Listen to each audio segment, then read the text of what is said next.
Hello, I am so excited to present to you I Have the Right to Write, even if I can't hold a pencil. My name is Dee Steinbach, and I'm an occupational therapist who's been providing support in Kansas public schools for the last 23 years. I've served children with all types of abilities and learning differences. I've also served as a board member on Families Together organization, the Parent Information and Training Center for Kansas.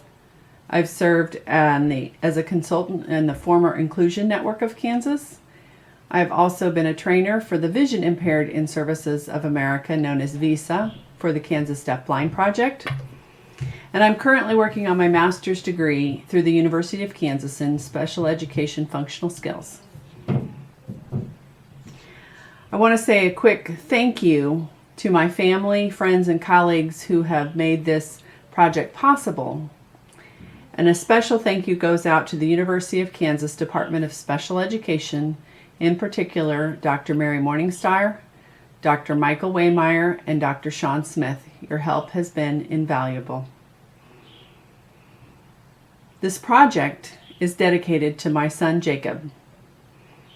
Jacob, thank you for teaching me that there is a way, and it is worth the effort to find the path to teach reading and writing to everyone.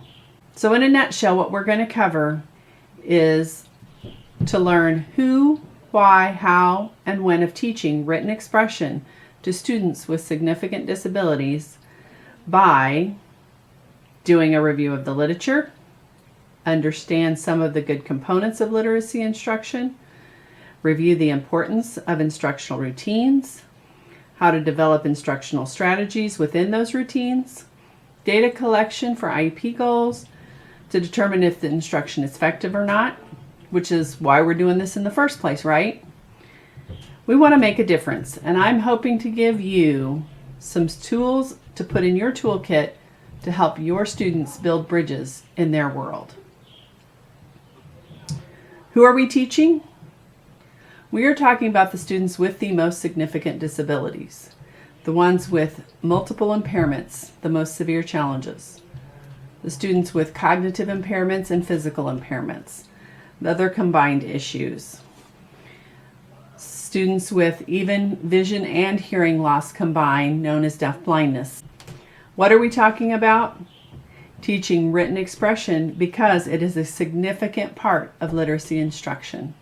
Where are we teaching this written expression to students with the most significant learning challenges? In the general education classroom. We will get to the why, how, and when as we go along. So, if you don't already have a student in mind, I want you to take a moment to get your brain juices flowing here and imagine that you have Jacob in your class, a student with severe and multiple disabilities. In essence, he can't see like everybody else or hear like everybody else. He can't sit up by himself or even hold a pencil or a book by himself.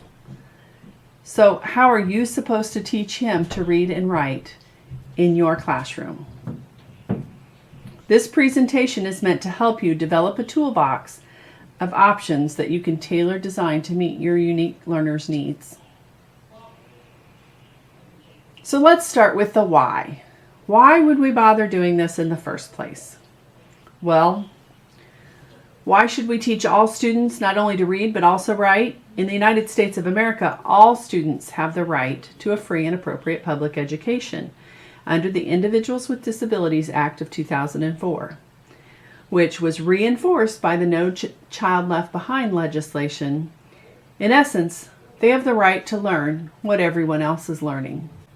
In addition, the American Speech and Hearing Association, known as ASHA, and an organization called TASH, which supports students or people's rights who have severe and multiple disabilities. Together, these organizations have proposed a communication bill of rights that all human beings have the right to communicate and affect change in their own environment. In addition, it also increases the comprehension of the world around them, which is why we teach anybody anything, isn't it? In education, we spend a lot of time and energy on teaching students to be literate and to communicate. But for students with the most significant disabilities, we put a lot of emphasis on the verbal communication when communication happens in a wide range of forms, and we need to teach that wide range to all our students. According to Jorgensen and Lambert, no matter the severity of the learning challenges, we must presume that the student is capable and competent. Why should we teach written expression? Did you know on the National Center for Deafblindness website, they share a very bold statement. All children can read. Let us show you how. And then as you scroll down on their webpage, they have a quote from Lori Heinzman. To achieve literacy, there must be reading. To achieve reading, it must be meaningful. To achieve meaningfulness, there must be communication. To achieve communication, there must be experience. To achieve experience, there must be opportunity. And to achieve opportunity, there must be care and understanding. I would strongly encourage you, if you take nothing else away from this training, that you refer to this website. Even if your student isn't deafblind, there are many strategies that will be applicable to your student with severe and multiple disabilities. Now, I want to clarify something just a little bit. In Browder and colleagues' work, they state, not everyone learns to read in a typical fashion, but all benefit from acquiring emergent literacy skills. To interpret the meaning from pictures and keywords, to gain information about the environment, books, and magazines.